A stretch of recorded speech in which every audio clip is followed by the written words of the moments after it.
The following is a live broadcast of a Lone Star community radio program, recorded and broadcasted live on irlonestar.com, Conroe's FM 104.5, 106.1, and facebook.com/irlonestar. For more information on this show, please visit our show page at irlonestar.com/shows. To sponsor or donate to this program, visit our donate page at irlonestar.com/donate, or email us at lscrstudios@gmail.com, or give us a call at 936-666-1084. Lone Star Community Radio production and broadcast is possible by folks like you. So sponsor and donate today. You are listening to the Lone Star Community Radio on 104.5 KCZW LP Conroe and 106.1 KZCC LP Conroe, and worldwide on irlonestar.com. Hello, everyone. I'm Margie Taylor, your host for Conroe Culture News, Taylorized PR. This is live stream on irlonestar.com and on live Facebook, Conroe Culture News. We are in downtown Conroe, right on the square on Main Street, Lone Star Community Radio.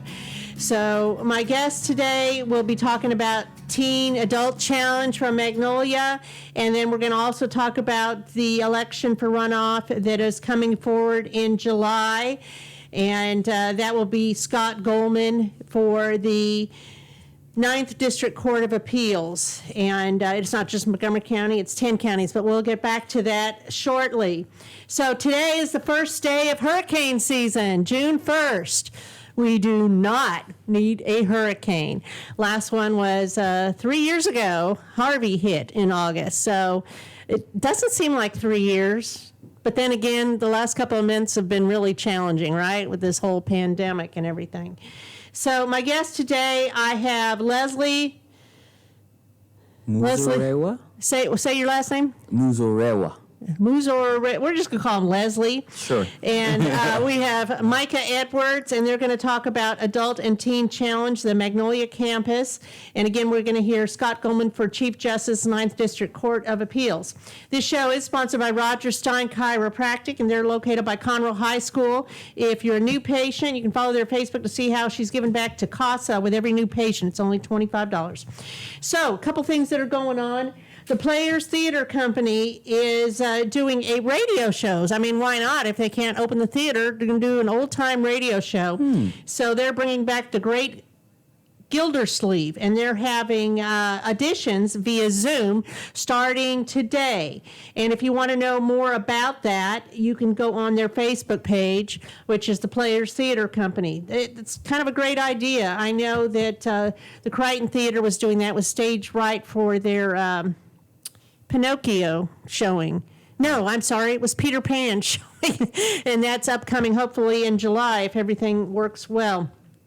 So this Saturday, June the 6th, the Conroe Central Market will have their very first sidewalk sale, and that's going to happen every first Saturday of the month, and that will be right outside their store on Thompson Street, right down from the courthouse.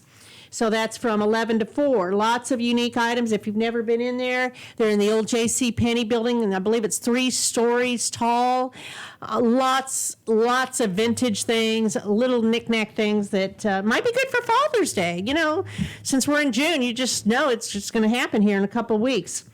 And it's also wedding season. So if you're looking to get married, you're probably going to start booking your cake tasting. So you can go to Vernil's New Orleans Bakery and Cafe, and they're located at 330 North Main on the east side of the courthouse. And you would taste 8 to 10 different cakes with frostings. Doesn't that kind of sound good here at the lunch hour? I'm just saying, it does. So they also have a daily lunch dinner menu, and they're right down the street from here, a block away.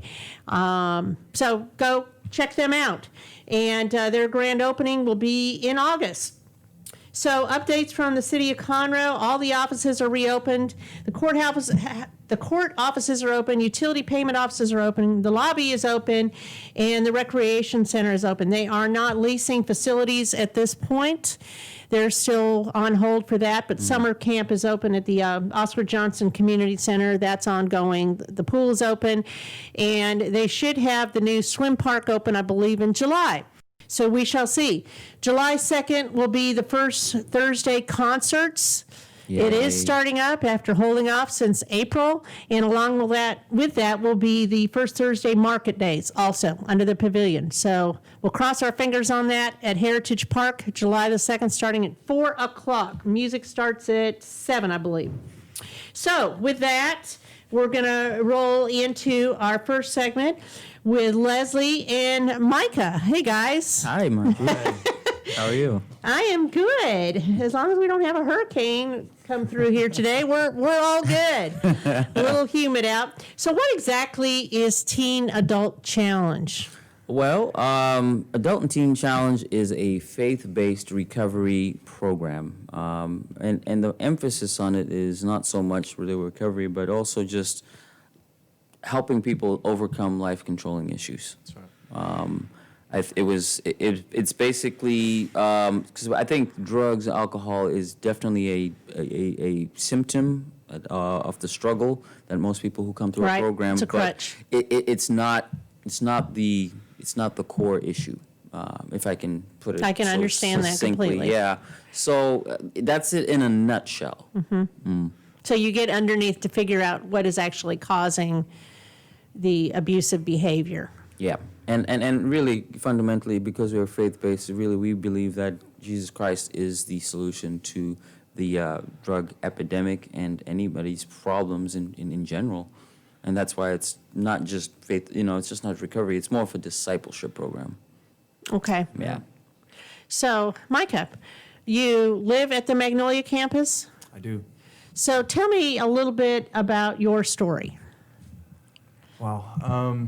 You don't have to go the whole 10 chapters. Just how you got connected with the program, let's say. Sure.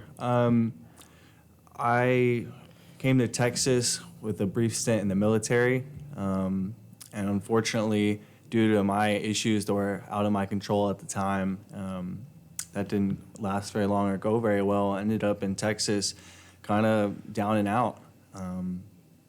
Just tired of ruining my life, really. And Teen Challenge was a last-ditch effort that God placed in my lap to kind of... Can I ask how old you are? 26. 26. Yes, ma'am. You look younger. I don't know if that's good or bad. So I'll does take your it as a good. Take family it. out here in Montgomery County? No, my family actually lives in Orlando, Florida, for the most Okay. part. That's where I'm from. So you got involved with Teen Challenge. Do you call it Teen Challenge, Teen Adult Challenge? So Teen Challenge for short, but Adult and Teen Challenge of Texas. So I think Teen Challenge works for most Okay. people. So you got connected with them a couple years ago, you said? No, I've actually been sober for about 10 and a half months now. It's a 12-month program, so How's that feel? it's a little anxious. I mean, that's how I feel about it, but I'm excited, and I'm definitely thankful just to be this far along. I didn't think I could ever make it this far. Once you get into that type of addiction I was in the middle of, all hope kind of goes out the window. What was your turning point? What made you decide you needed to do something? I just finally realized that I didn't know what was best for me. I needed to resort to people who cared about me always told me it was God, it was Jesus Christ, and I finally decided to really give it an authentic and genuine try. Okay. So let's talk a little bit about what Teen Challenge is. You talked about it being a faith-based solution for adults and teens, and you have a lot of these throughout the country and beyond, right? Absolutely. So initially, it was started in New York by a man named David Wilkerson. He was a pastor out in Pennsylvania. He felt a big burden to help some young men who were on a big news article in New York. So he drove all the way from Pennsylvania. He showed up to the courtroom. He tried to approach the bench. He was kicked out by the judge. News reporters took that as an opportunity to ridicule him, so they had him take a picture with him and his Bible. But he never was deterred. In fact, he came back to New York. He used to live out of his car and minister to these young men and women in the gangs and in drug and addiction back in the 60s. And then through persistence and I believe faithfulness that God had called him to, he became known by the gangs, by people on the street, and then people started to recognize him, and he finally got enough traction where he was able to get a house, miraculously, a big old mansion to house these people and start to help them get clean and become functioning members of society. And the rest, as you say, is history. So fast forward 50 plus years now, actually 60, I would say. There's centers about 200 in the country. There's thousands worldwide because it's now been spread to other parts of the world. And so that's Teen Challenge. And how did you get involved with Teen Challenge? Well, I too at one point was struggling with my addiction, and I came to Teen Challenge. I came ready and willing to make that change. I said, God, if I can't make this last run, I'm gonna just surrender. And pretty much that's what happened. So I knew then, and I was just like, this is gonna be an area, a focus of my life, until I die. I can't half-step it. I can't say, well, I'll just do it for a while. No, it's a commitment. It's a lifelong commitment. And so that's what I'm doing now, is working at Teen Challenge and helping people. So from what I'm hearing you say, if you haven't walked down that same path, you don't really know. And so that makes what you do stronger, and that you can coach people because you've been there, done that, more credible, let's say. Yeah, You have more credibility Yeah. because you know what they're feeling and what they're going through. Do you think that's true, Micah? Absolutely. There's power in a testimony and similar experiences. So the counselors, you call them counselors, I don't know, that work there with at your facility, the have they staff. all walked down that road? Generally, yes. There's some people who are more of a ministerial role, have been Other experienced faith-based ways of getting in. experienced in the ministry. Resources. So generally speaking, the staff that we do have at the campus are all graduates. Generally, but we do make room for more people with what I would call more solid ministerial experience. Sure. For the sake of counseling, because It's another even though- resource. we don't want to, I guess. Close yourself off? No, definitely not that, but more so. But as we continue to grow, life is a journey. So graduating and getting clean and sober is not the destination, because then we still have questions, we still have answers, we still have struggles, and so Sure. we are learning as we follow Christ. So we having them follow our example as we are still learning some things along the way, and so that's the beauty of it. Very nice. Y'all seem very cohesive together in what you're saying. And I love, Micah, how you're just smiling and you're very engaged in all of this. You have a great smile. Thank you. So, you seem excited. You seem like you're very true to your word, that this has been a good program for you. And I'm sure it was quite challenging at times. I've never walked that walk, but I have had my youngest son, and then he's now in the military. So I know from a parent perspective the hell I went through until he got it. Yeah. And it is a challenge. So I think it's great that there's a program, because it's hard to find good programs Yeah, absolutely. in our area, not in Houston. So if you live here, you want services here. I get that. So tell me a little bit about the Magnolia site. What's there? Well, I'm glad you asked, Margie. So it's a residential program. It's 12 months minimum, and so we want to make it your home.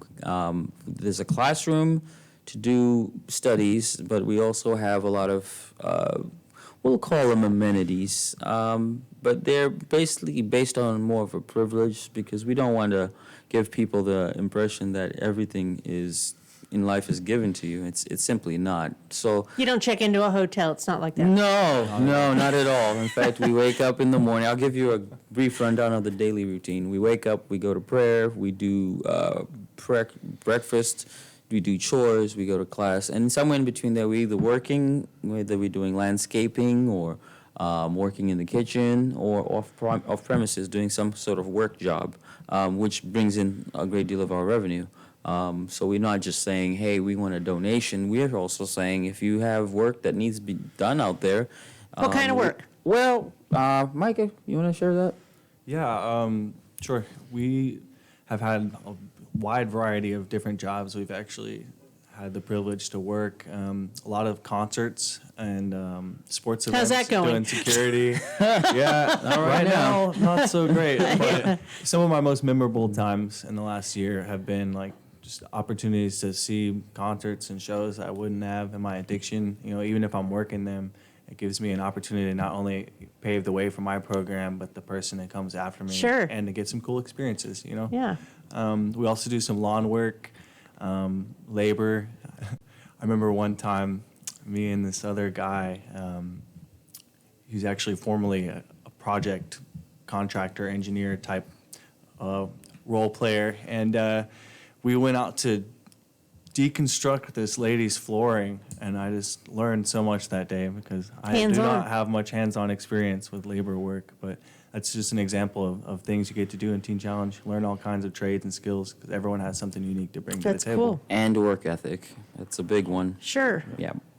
Attitude, work ethic, those are all Mm-hmm. traits that can land you other places in life, Yeah. you know, if you stay on the road and don't get out of your lane, right? Yeah, absolutely. So I just thought of something. Yeah. You know who always needs assistance? Habitat for Humanity. Oh, Have okay. y'all ever thought about that? Because they, even if you don't have the skills, they show you. They just need people willing to do it. That might be a good collaboration. Absolutely. They have a community out in Conroe. Okay.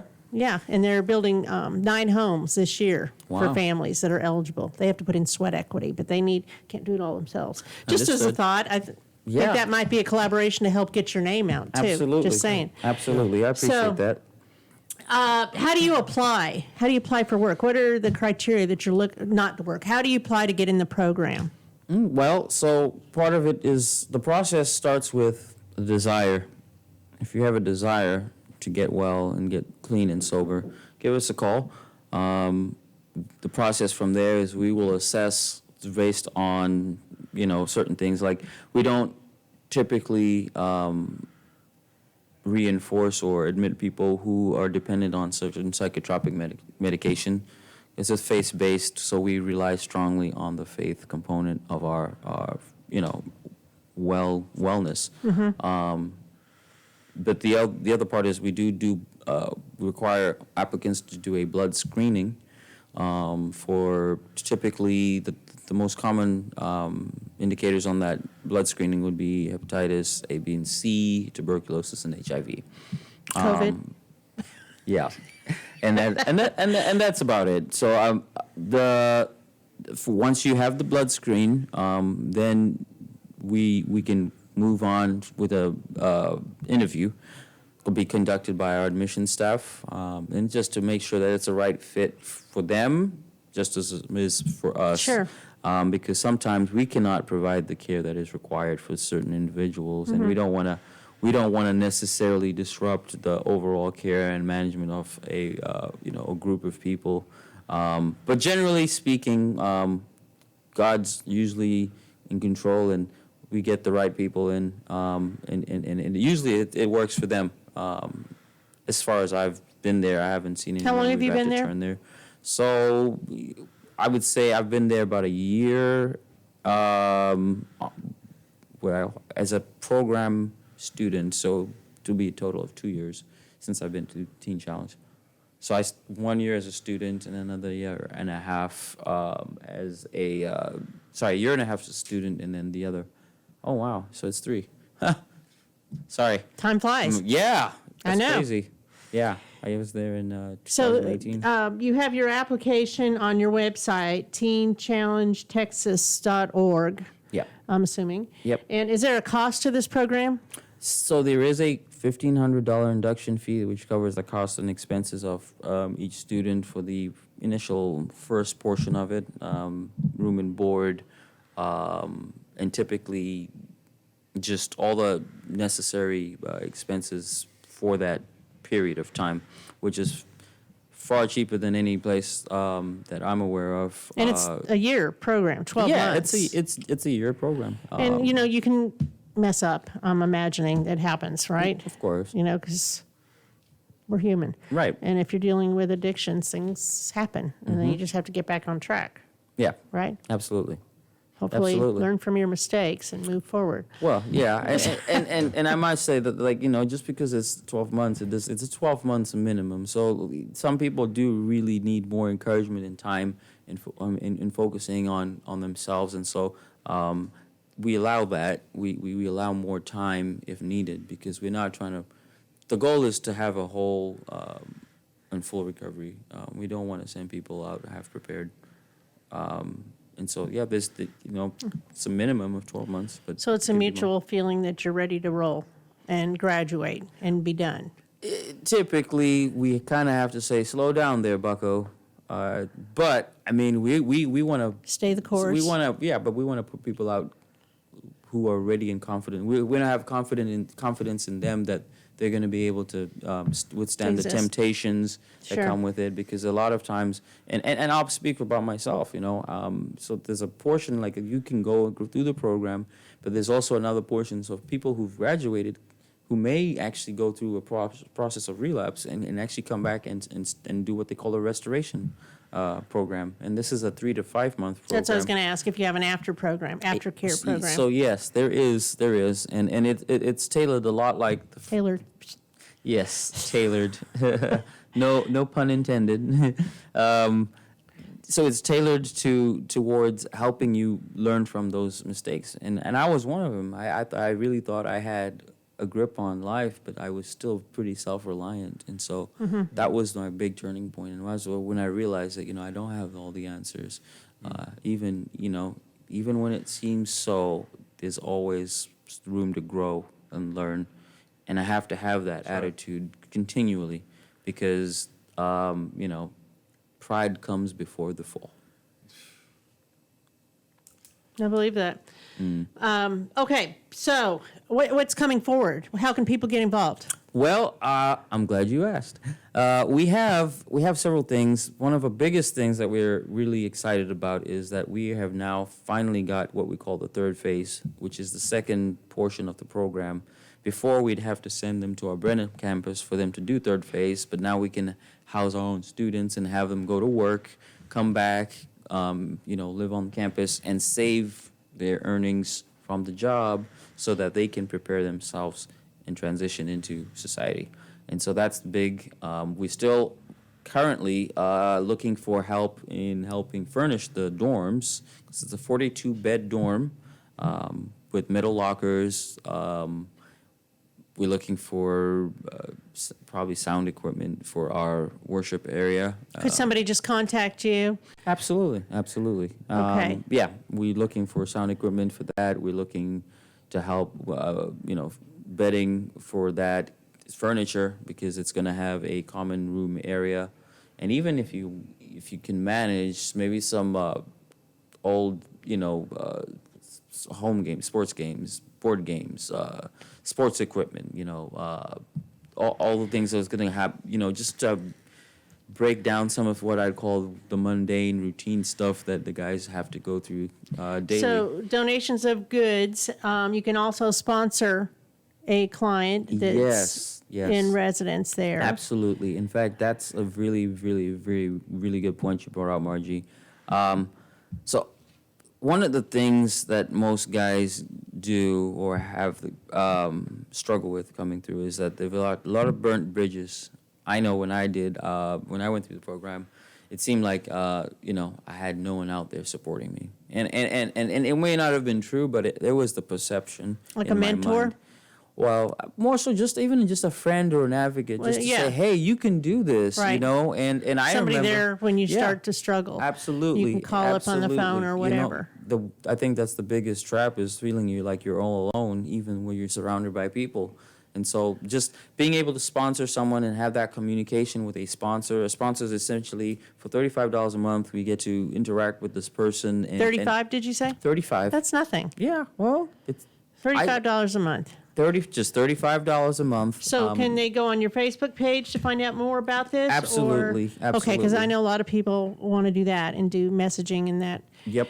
So they can volunteer, they can sponsor a client. I saw that you have something called ATC Goods. Yes. Which is a gift program that then comes and benefits the organization as well. Yes. So some of our campuses make some crafts. We have crosses and plaques. We have also jewelry. All of this helps. Basically, it provides them with something to do and show their develop a skill or a trade. But it also benefits the ministry and us as a whole, because we get to sell those. It's just good, all the way around. Win, back and forth. Good. That's right. Last question. Mm-hmm. So how many people stay there? Is it girls and guys or just guys? So our campus is a men's campus in Magnolia. Okay. We do have a women's center here in the Houston area. We'll be based in Alvin. The house is currently going remodeling. So within the next couple of months, if there's, we can always refer women to that campus. And how many guys? Right now, we've got just under 20, so about 18. What's your capacity? 26, but because of Okay. the new dorms, it's going to jump up to 42. Social distancing? Social distancing. Well, we've been very fortunate that during this whole crisis, no one's been infected because good. we generally stay pretty. Good. We're out there. We're out in the with the sticks. Can I say that on the radio? You can say that. Okay. All right. You're in Well, Magnolia. That's Yeah, we're in Magnolia. So I'm on the edge of that. Okay. I'm like right centrally in Wood Forest, so I can go any direction. Yeah. So we've been very But not fortunate. Houston. I don't want to. Yeah. No, that's craziness going Okay, on so our time is out. Anything else you want to add, there. Well, Leslie? Micah? If I can, just really briefly, I'll just say that, we are here to help. We know that the sense of community, the spirit of community overcomes all adversity, whether it's, natural or man-made. And right now, I just want to say that our prayers go out to everybody who's struggling through this pandemic and all this unrest, and that we will make it through. That's right. Yeah. Okay, so teenchallengetx.org, or you go to their Facebook page, Delton Teen Challenge Magnolia Campus. This is Leslie and Micah. Thank you guys very much for enlightening us, and you'll have to keep me posted. Absolutely. Thanks for having us. Okay, we'll be right back, and this is sponsored by Roger Stein Chiropractic. 2004, Roger Stein Chiropractic has offered spine and joint manipulation services to residents of Montgomery County and surrounding areas. Conditions treated include lower back pain, migraines, headaches, whiplash, carpal tunnel, neck pain, sciatica, joint pain, sports injuries, herniated discs, and complications from pregnancy. Roger Stein Chiropractic, led by Dr. Stacy Rogers and Dr. Brian McGee, is an integrity-verified chiropractic clinic. Call 936-441-9990 for an appointment, or visit rogerssteinchiropractic.com. That's RODGERSSTEIN chiropractic.com. An estimated 1 in 10 births will result in a neonatal intensive care stay, also known as the NICU. Overnight, a family can find themselves and their newborn baby in a critical situation. The Mila Foundation financially and spiritually assists families in need. If you would like to volunteer or become a monthly sponsor, please visit us at www.themilafoundation.org. Again, that's www.themilafoundation.org, because every life matters. Lone Star Community Radio is looking for those who are interested in hosting their own talk show, with monthly and weekly slots available on Conroe's FM 104.5, 106.1, and on irlonestar.com. Start your own podcast, create your first YouTube channel, and be on TV. Contact Lone Star Community Radio online at irlonestar.com or call the station message line at 936-647-3776.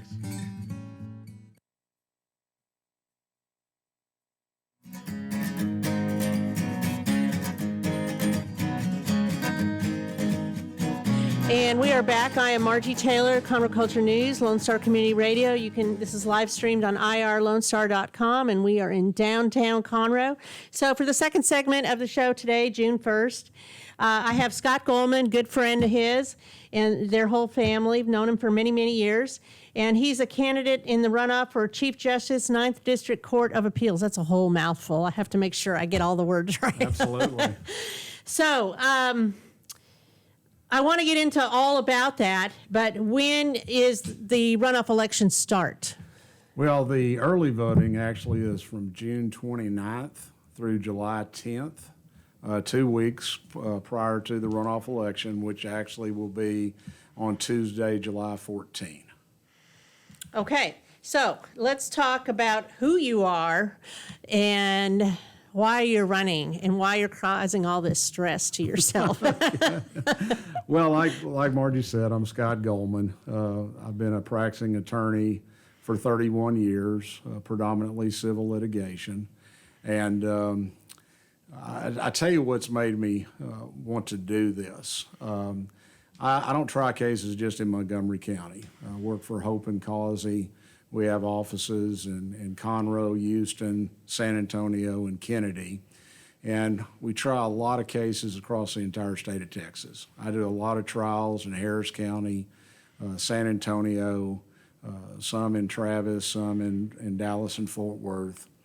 And what you find is that these big metropolitan areas are all Democratic, which isn't a bad thing, but they've elected judges that are very liberal, that do not follow and enforce the laws. Isn't that the main thing of what a judge is supposed to do? Any judge. Okay, that's what I they're- thought. Whether they're a municipal. They're supposed to stay in their lane and follow the rules, right? Whether it's a municipal judge, a JP, county court at law, district judge, a justice on the Court of Appeals, a justice on the Texas Supreme Court, or a judge on the Court of Criminal Appeals, which is basically the Supreme Court on criminal cases in Texas. All of those judges, you want to elect someone that's going to interpret the law, follow the law, and enforce the law. And when I say follow the law, we've got hundreds of years of case law precedent that courts have already established that have interpreted the laws and laid a roadmap, basically past case precedent on how these laws are supposed to be enforced. And that's what a judge is supposed to do. A judge is not supposed to be an activist judge where they're going to try to, put in their moral ethics and beliefs while they're in office. Do some do that? Oh, absolutely. Basically legislate from the bench. And that's what really made me decide to do this, because I've had a lot of trials in Harris County and San Antonio where the judges, when you give them the law, when you show them that the Texas Supreme Court case law that says this is the law, this is what you're going to do, and they tell you, well, I don't have to follow that, and they don't follow it, and they come up with whatever they want. That is And no one's legislating. stopping them. Not until you appeal the case. Right. And that's what legislating from the bench is, and that's what you don't want. So what counties does this cover? This covers 10 counties, basically. It's a lot. Yeah, and the biggest county, the biggest voting block county is Montgomery County. So if you basically went east, southeast through Cleveland, Dayton, Liberty County, and then you continued on to Port Arthur, which is Jefferson County, and swung back up the Texas-Louisiana border, Beaumont, Orange County, and then the other counties are Jasper, Hardin, Newton. The farthest northern county is Tyler County, which is the Woodville area. And then if you come back west, southwest, you're back through Polk County and San Jacinto County. So there are a lot of smaller areas. Yeah, back to Montgomery County. So it's not a pie, but it's similar. So it sounds like a lot of work. 10 counties, trying to campaign in 10 counties. How's that It's going? tough. Well, it's tough enough without the coronavirus problem, and since that reared its ugly head, Campaigning's been next to impossible. So you talked that you've been an attorney for 31 years. Correct. And you have had many civil cases. I've got over 300 civil jury trials under my belt, which is a lot of trials. Throughout more than the most, area. More than most attorneys will ever do in their entire career. And how have they all gone? Pretty good? I've been very, very fortunate. Knock on wood. And I will say this, you know, when you've got liberal jurisdictions where the judges are not willing to enforce the law, they don't necessarily give one of the attorneys a fair trial. And people have asked me, you know, well, how have you been so successful? It's not because of the judge, it's because of the civil jury system. The juries get it right better than 90% of the time. They can see through things, they can see when one of the attorneys is acting inappropriately, they can see where the judge is acting inappropriately, favoring one of the attorneys, not being fair and impartial. So by having people get involved Yeah, you got 6 to jurors. monitor what's the right way to handle Right. things. You got 6 jurors in county court of law, you got 12 jurors in district courts. And through the course of the trial, they see all the evidence, hear all the evidence, read between the lines, and when they go back and deliberate, they make the right decision 9 out of 10 times or better. That's reassuring. And the judge has to basically follow the jury verdict Absolutely. to create a judgment. So I end up getting a fair judgment, not because of the judge in these liberal counties, but because of the jury. So what type of cases is this? I know there's civil cases, but what kind of Yeah. thing? What does that look like? Okay, well, basically, you got 2 categories. You got criminal, which we all know, and you got The civil. bad people. Yeah, and you got civil, and civil covers everything. It covers things from, you know, personal injury, wrongful death, probate, wills, trust, family law, you know, issues involving children, child protective services, all your consumer cases, your business cases, Vehicles or anything like yeah, that. breach of contract, Traffic accidents, blah, blah. everything. Yeah, Yeah. libel, slander, defamation. That's all falls under the civil gambit. And I've handled most of that stuff, you know, in my career. I mean, I've done libel, slander, defamation, contracts, business, consumer, auto, death. I've had cases involving family law issues. I've had cases involving probate, wills, and trust issues. I've had cases involving criminal issues. I've had cases involving children, child protective services cases. So I've handled cases all across the civil gambit board. So do you partner or have been in the courts out here in Montgomery County? Yes, I've tried a lot of courts in Montgomery County. I basically started my career in 1988 here in Montgomery County with a firm back then called Reuben Hope and Associates. And we predominantly did insurance defense law for State Farm, Allstate, USAA. I worked for Reuben for a number of years. And actually, you know, John Causey came on board and back in December of '89, and Charles Krager, and so I worked with them. Charles is now one of the justices over in the Ninth Court of Appeals in Beaumont. And I currently work with John Causey at Hope and Causey. After I left Reuben, I went to work for the offices of K. Michael Mays. He became our 410th District Court judge here and was a judge for 20 years. When he left, before he took the bench, the firm went from law offices of K. Michael Mays to Mays and Haas, Mark Haas. And then when Mike took the bench, Mark Haas and I partnered up with Haas and Golemon. And I continued to work with Mark until December of 11. And then basically March 1st of 12, went back to work with my original firm, which is now Hope and Causey, and I've been there ever since. So you're local, you live in Cut and Shoot. There is a Cut and Shoot. There is a Cut and Shoot, 7 miles east of Conroe. And, Yeah. I've got 30 acres out there with my wife Doris, and you know, we've raised 4 boys out there. That 3 They're of all them doing are, well. They're all doing great. 3 of them are married. We only have 2 grandsons and a 3rd grandson on the way. And so people are probably familiar with Doris's name more than mine because she was the executive director of the Montgomery County Food Bank for 9 years. That's where you got to know her. I think it was 11, wasn't it? It may have been. And then she left there and went to work as Barb Sadler's chief of staff for approximately his last 3 years.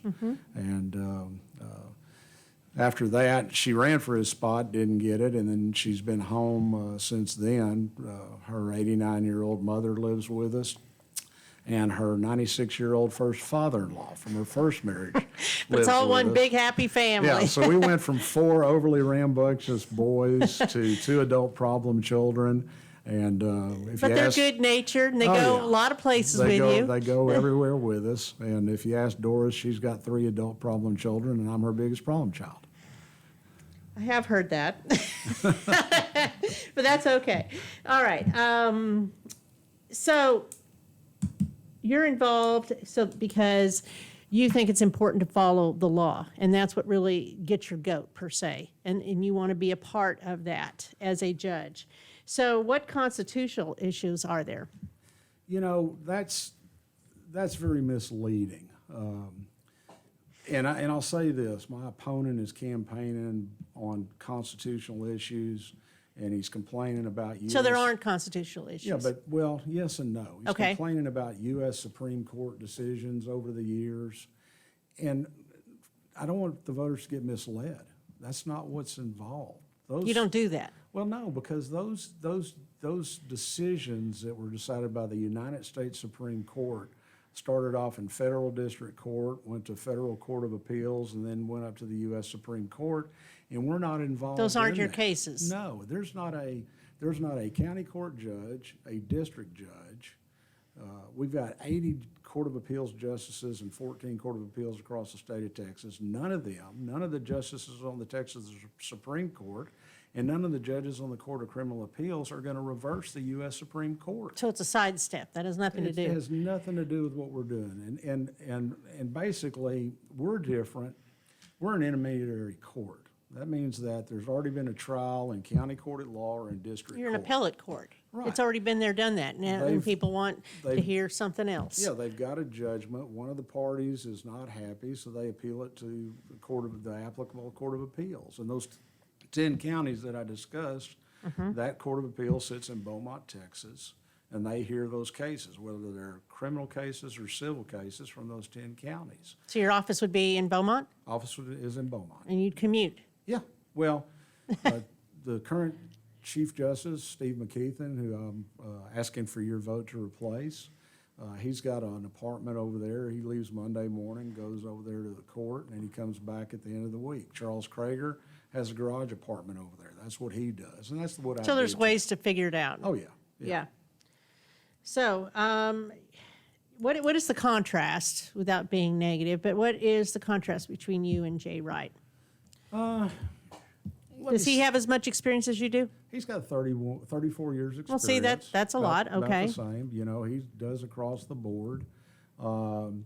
He's, both of us have handled appeals. He's handled more appeals than I have. I've got about 50 appeals. Now, you know, he's campaigned that, well, when you go online and look, I've only got 20 some odd, and he's got 117. Well, when it's your law firm, and you're a solo practitioner, and you are the law offices of Jay Wright, every case is under your name. Well, when I worked for Reuben Hope, every case was under Reuben's name. When I worked Because for it's their Michael- business. It's their law yeah. firm. When I worked for Michael Mays, every case was under Michael Mays' name. When I worked for Mays and Haas, it was still under Mike's name, not Mark's name. When I work now for Hope and Causey, it's under John Causey's name. So Right. I've tried lots of cases. I've handled a lot of appeals that are not going to show up under my name. They're going to show up basically the owner or lead attorney with those law firms. So do you have comparative experiences then in appealing different cases? Well, Jay's done civil and criminal, and I've only done civil. And But criminal that's- doesn't matter for this position, No, right? no, it hears criminal cases too. Okay. But I'm not concerned about that, and here's why. Number one, the rules of evidence between civil and criminal are basically identical, okay? the rules of civil procedure versus criminal procedure are substantially different. And the reason is there's a whole lot more procedural rules on the civil side because there's more complex cases, there's more pretrial matters, pretrial discovery that you don't have on the criminal side.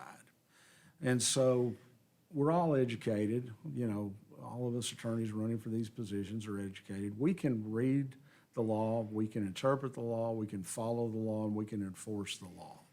So it's not that big a deal. And you've got 4 justices. Steve McKeithen is finishing up his 3rd term, 18 years.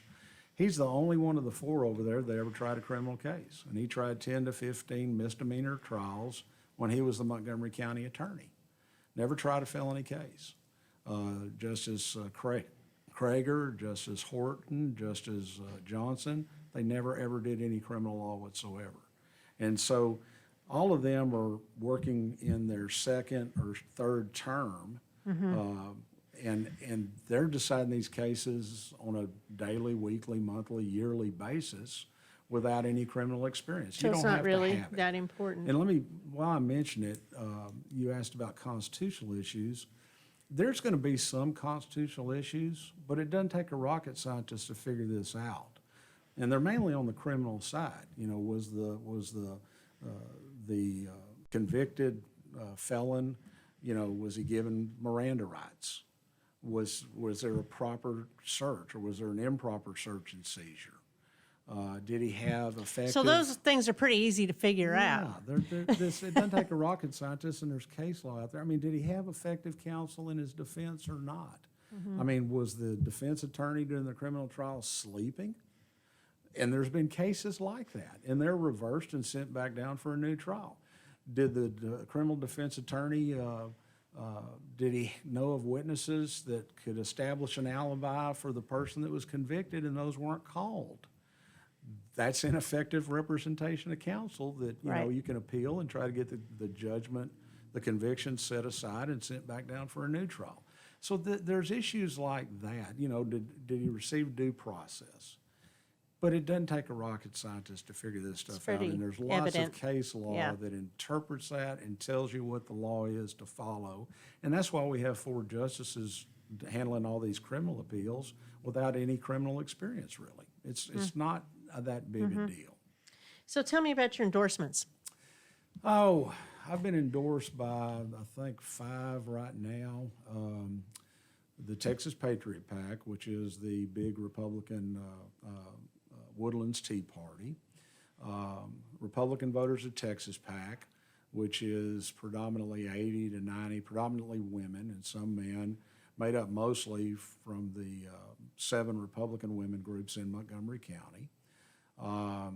Texans for Lawsuit Reform, Texas Homeschool Coalition, and Texas Civil Justice League, which is in Austin.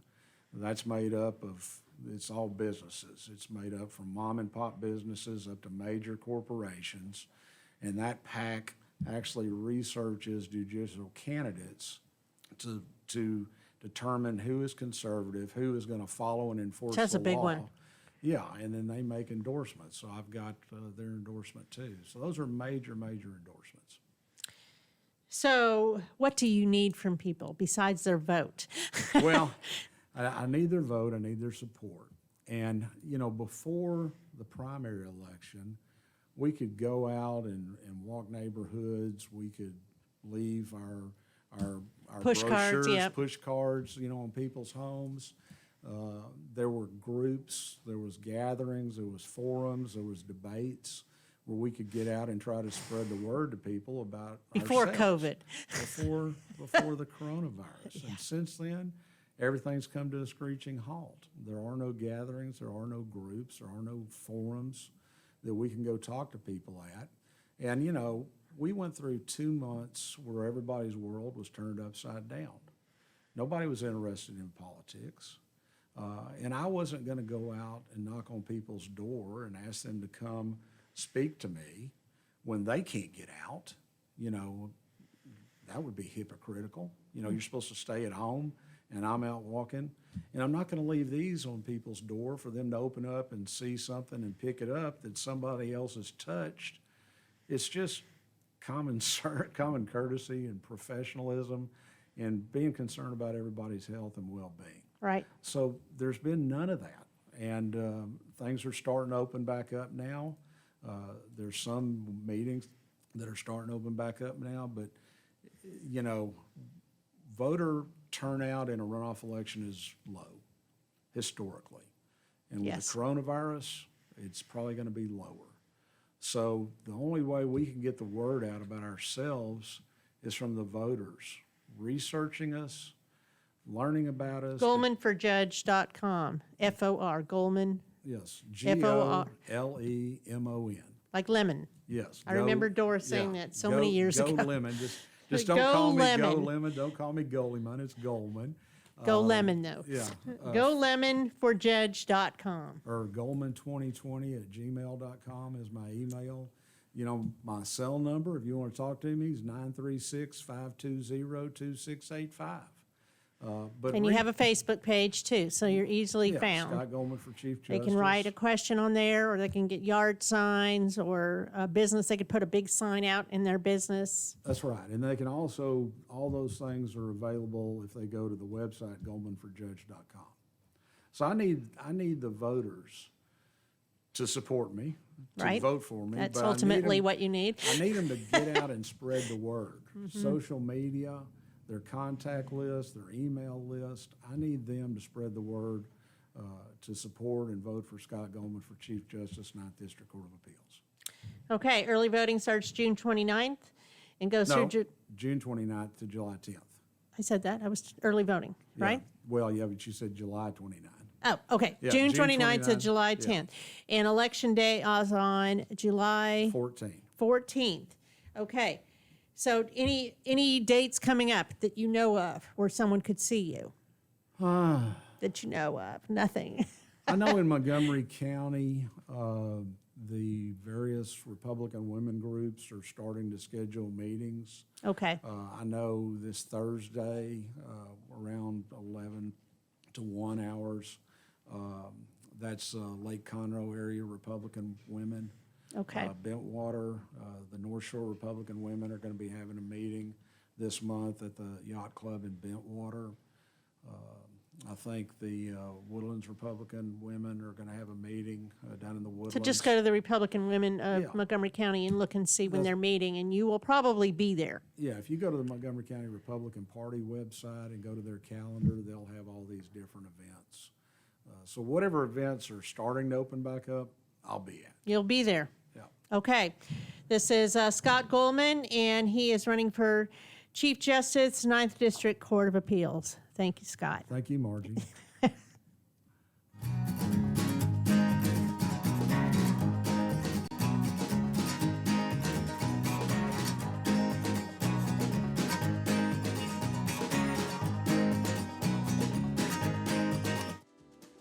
Today's show was recorded and broadcasted live on irlonestar.com, Conroe's FM 104.5, 106.1, and all rights and ownership are reserved to Lone Star Community Radio. For more information regarding this program and Lone Star Community Radio, visit us online at irlonestar.com. Lone Star Community Radio is Montgomery County's community radio station, serving the community with local programming on TV, radio, and online. If you enjoyed today's program, please support us by sponsorship or starting your own show. Contact us today by phone or text at 936-666-1084 or email the station at lscrstudios@gmail.com.